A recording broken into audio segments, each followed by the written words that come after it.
A'udzu billahi minasyaitonir rajim. Bismillahirrahmanirrahim. Assalamualaikum warahmatullahi wabarakatuh. Sama lagi dalam Yunar Channel. Seperti biasa untuk membincangkan cadangan jawapan untuk tajuk larangan rasuah bidang Al-Quran untuk soalan-soalan yang dikemukakan di bahagian penilaian. Buku teks Peringkat Islam tingkatan 4 bahagian ataupun muka surat 28. Secara keseluruhannya ada 7 soalan. Pertama, arahan untuk membacakan ayat Al-Quran. Maksud potongan ayat berikut ada 6. Maksud rasuah, larangan Allah yang terdapat dalam ayat. 2 bentuk perbuatan rasuah, 2 pengajaran ayat. Dan soalan kebat berkaitan dengan bersama, membanteras rasuah. Jadi bagaimana peranan sebagai anggota masyarakat untuk mencegah perbuatan rasuah. Jadi teruskan menonton video ini sehingga ke penghujungnya untuk sama-sama belajar membuat ulang kaji ataupun membuat latihan untuk tajuk larangan rasuah. Untuk soalan ataupun arahan pertama, baca ayat surah Al-Baqarah 188 di hadapan guru secara bertajwid. Jadi insyaAllah kita sama-sama bacakan ayat ini. A'udzu billahi minasyaitonir rajim. Wala ta'kulu amwalakum bainakum bil batil وَتُدْلُوا بِهَا إِلَى الْحُكَّامِ لِتَأْكُلُوا فَرِيقًا مِّنْ أَمْوَالِ النَّاسِ بِالْإِثْمِ وَأَنْتُمْ تَعْلَمُونَ صدق الله العظيم.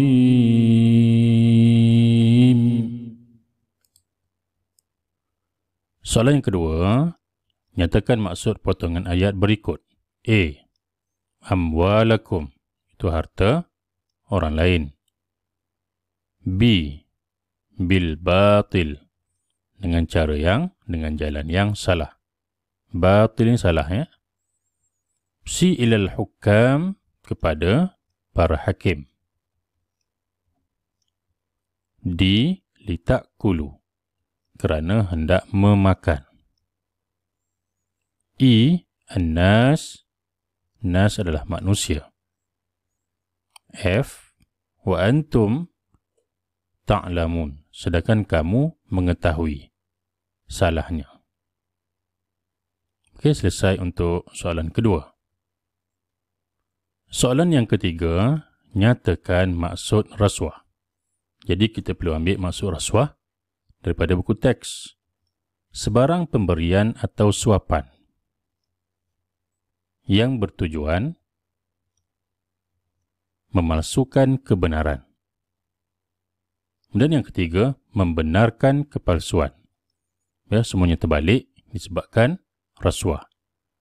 Yang kebenaran dipalsukan, yang palsu dibenarkan. Okey, selesai soalan 3. Soalan keempat, jelaskan larangan Allah SWT yang terdapat dalam ayat yang dibacakan tadi.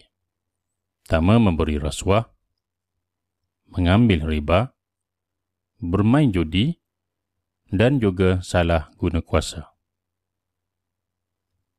Selesai soalan keempat.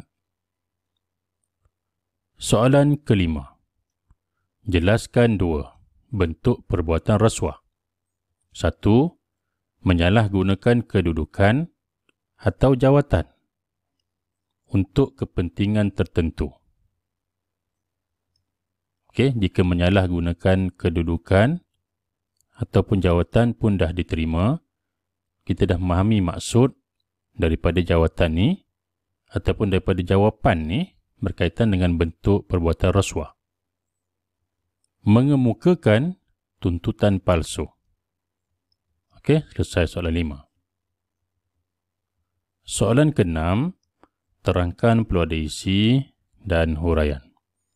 2 pengajaran, tambah pendahuluan sebelum isi.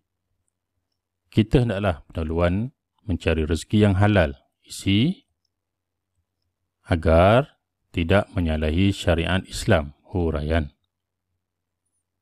Yang kedua, kita hendaklah sebagai pendahuluan menjauhkan diri daripada memberikan rasuah. Supaya kita tidak menzalimi diri dan masyarakat huraian. Selesai soalan ke-6. Seterusnya soalan terakhir untuk tajuk larangan rasuah. Kebat perlu ada isi, huraian lengkap dan kesimpulan. Diberikan stimulus bergambar berkaitan dengan bersama banteras rasuah. Bincangkan peranan anggota masyarakat. Jadi peranan anggota masyarakat untuk mencegah perbuatan rasuah. Cadangan jawapan, kita kena ada perkataan masyarakat kerana peranan anggota masyarakat. Masyarakat perlu melaporkan perbuatan rasuah kepada pihak berwajib isi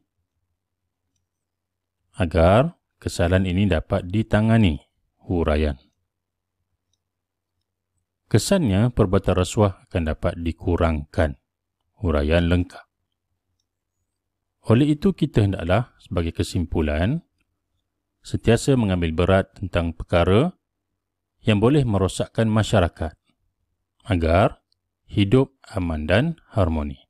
Sebagai kesimpulan, isi huraian lengkap dan kesimpulan. Selesai soalan yang ke-7 untuk tajuk larangan rasuah. Jadi alhamdulillah sekadar itu saja pelajaran untuk kali ini. Sekian, terima kasih. Semoga berjaya dalam SPM nanti. Terima kasih. Subscribe Yunar Channel.